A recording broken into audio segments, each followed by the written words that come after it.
Welcome back to the Pro Ticker Podcast, your Friday morning edition covering major financial magazine headlines, everyone. Today, we're not just, scanning the headlines. We're taking a full-on deep dive, getting into the most critical insights from the week's big financial shifts. Our mission, like always, is to give you that vital shortcut, help you get truly well-informed, uncover maybe some surprising facts, and help you connect the dots, because things move fast. They really do, and what a week it's been. We've got a fascinating mix on our plate today. We're going to take a closer look at the latest corporate earnings, some real giants in tech and pharma, and that's all happening alongside, a major shakeup in global trade, President Trump's newest tariff announcement. So you'll hear about how these two sort of powerful forces are shaping the markets right now, and maybe more importantly, what it could mean for your financial landscape. Okay, let's definitely unpack this. It really was a wild week for earnings, especially in tech. We saw some, frankly, surprising reactions in the market, even when companies look like they beat expectations. Let's kick off at Amazon. Yahoo Finance covered this one extensively. They reported Q2 earnings, beat on both top and bottom lines. EPS 1.68 cent, revenue $167.7 billion.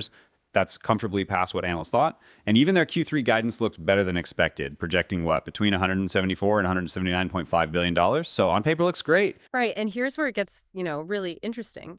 Despite these beats, Amazon stock actually slid on Friday. And it's not just about missing a number here or there. It's more about market psychology. I think investors are prioritizing that future growth story, especially in key areas like cloud, maybe even over strong current results. So for Amazon, any hint of a slowdown or maybe just growth that wasn't hyperbolic enough in AWS, which, by the way, came in at $30.8 billion versus $30.7 expected, so barely a miss. But that became a kind of red flag, especially when rivals like Google and Microsoft seem to be hitting the gas. It just highlights how much of these huge tech valuations are built on what's anticipated, not just what's already been achieved. Plus, as Yahoo Finance pointed out, their operating income guidance for this quarter was a bit lighter than Wall Street hoped for, $15.5 to $20.5 billion versus nearly $19.5 billion expected. So another disappointment for investors with really sky-high expectations. That's such a crucial point about future growth. And in stark contrast, you look at Microsoft, their Azure business, highlighted in reports from Reuters and CNBC, really showed what that acceleration looks like. It generated, a massive $75 billion in fiscal 2025? Yeah. That's not just a big number, it's a real statement. It absolutely is. And the key takeaway here is how that really strong cloud performance pushed Microsoft's market cap past $4 trillion. That happened in early trading Thursday. According to CNBC and Bloomberg, that makes it only the second company ever to hit that incredible milestone, just behind NVIDIA. So this isn't just about the numbers themselves. It reflects the huge value, the future potential the market sees in dominant cloud infrastructure and, of course, AI integration. It's a clear signal, I think, of where the smart money thinks the next big growth wave is. Okay, moving away from the cloud for a second, another tech titan, Apple, also had a stellar quarter. CNBC reports they beat earnings of $1.57 EPS versus $1.43 expected. And revenue was strong, too, $94.04 billion against an $89.53 billion expectation for their fiscal third quarter. But what really stood out was the pace of growth. This was Apple's fastest quarterly revenue growth since way back in December 2021. iPhone sales jumped, an impressive 13% year-over-year, overall revenue up 10%.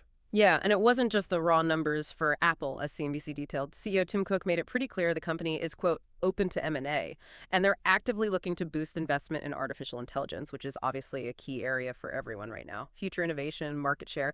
They also managed a significant turnaround in China, which is crucial. Sales there picked up 4% annually, so it shows, a diversified growth engine and some real strategic thinking. Now, beyond those huge tech names, we saw some really dramatic moves elsewhere. Novo Nordisk, the pharmaceutical giant, had a particularly rough week. Reuters reported their shares fell, as much as 26% earlier this week, and that was extending a sell-off that started with a 28% plunge before that. Just wiped out an astonishing $70 billion in market value, and this all came after they issued a profit warning and named a new CEO. Right, and that decline, as Reuters outlined, was then sort of piled onto by President Trump's letters going out to major pharma firms, basically demanding drug price cuts, unequivocally. And that just added, as Reuters put it, another layer of uncertainty for the sector, especially with, the prospect of new tariffs and these trade policy shifts that could really hit their global supply chains and costs. So for pharma, it's been a real double whammy, company-specific issues and this big macro-political pressure. And switching to the volatile crypto world for a moment, Coinbase. Their shares tumbled after their Q2 revenue, $1.5 billion, missed expectations of $1.6 billion. Trading volumes were weaker too, a trend CNBC noted. Mhm. But what's really notable with Coinbase, actually, despite that revenue miss, is the underlying strength in their other areas and a strategic shift. Their subscription and services revenue grew a healthy 9% year over year, hit $655.8 million, and revenue from stablecoins, that jumped a significant 38% from the same time last year. CNBC also highlighted that Coinbase is proactively looking beyond just crypto trading. They're apparently set to offer tokenized real-world assets, derivatives, even prediction markets in their app for U.S. users. That signals a really crucial strategic diversification, trying to get away from just relying on volatile trading volumes. It's a move to capture a bigger slice of the whole digital asset pie. So, okay, you put all this together, the corporate wins, the woes, the shifts. What does it mean for you, the individual investor watching all this? Because despite some of these market jitters and, individual stock struggles, the IPO market is still surprisingly hot. Yahoo Finance and CNBC highlighted this. We've seen incredible surges. Companies like Figma up 250% on its IPO day. Others like CoreWeave up 185% since March. Circle, a staggering 487% since June. So this isn't like a broad market rebound. It feels more like targeted conviction in specific high-growth areas. Yeah, that surprising strength in the IPO market, despite everything else, it reveals a really specific investor appetite. It suggests capital is still aggressively chasing disruptive tech, AI infrastructure plays, even while other parts of the market are, struggling a bit. It tells us investors are still willing to take on risk, significant risk, for companies that promise that kind of transformative growth, even in this uncertain environment. Okay, so while that IPO strength shows an appetite for specific growth stories, it also makes you wonder, how will these new companies, and really the whole market, navigate this growing shadow of global trade uncertainty? And that leads us right into our next big headline, President Trump's latest move on tariffs. It really feels like we're constantly on alert for these sort of late-night announcements, as CNBC often points out. Absolutely. And if you connect this to the bigger picture, this move fits a pattern. It's become a hallmark of Trump's, unpredictable trade strategy. As CNBC noted, announcements often pop up on social media, deadlines shift, pressure builds. It creates this sense of diplomacy by disruption. Stephen Olson, who used to be a U.S. trade negotiator, told CNBC that Trump has, quote, fundamentally rewritten the rules of global trade. And this latest announcement, just hours before that August 1st deadline, it wasn't flashy. It was more like a stern website update, black and white table. Very different from previous big announcements. It signifies, I think, a very deliberate, very tactical approach this time around. Okay, let's get into the details of this trade remix, as some are calling it. Reports from Bloomberg and CNBC confirmed Trump announced 40% tariffs on transshipped goods, set to start next week. Now, just to clarify for everyone, transshipped goods are basically products sent through a middleman country, a third nation, often specifically done to avoid direct duties or tariffs from the original manufacturing country. So it's a direct shot at that common trade tactic. Exactly. And on top of that, he also rejigged what he calls reciprocal tariff rates for dozens of countries. These are tariffs designed to kind of mirror or match the duties other countries put on U.S. exports, aiming for what's seen as fairness in trade. These new rates range from 10% all the way up to a staggering 41%, and most are kicking in within 7 days from August 7th. Just to give that some context, Bloomberg Economics estimates the average U.S. tariff is now projected to hit 15.2%. That's a massive jump from just 2.3% in 2024 before Trump took office. And it's important to note from the CNBC reports, some countries not even on the list will just face an extra blanket 10% duty, adds another layer of complexity. Wow. Okay, so this raises the big question. How are countries, how are industries reacting to this new reality? What does this actually mean for global supply chains, for the cost of goods we all buy? It seems like a real mixed bag out there. It really is. Looking at CNBC's reporting on country reactions, you see some surprising relief, actually. Cambodia, for instance, saw duties slash from a high of 49% way down to 19%. Thailand dropped from 36% to 19%.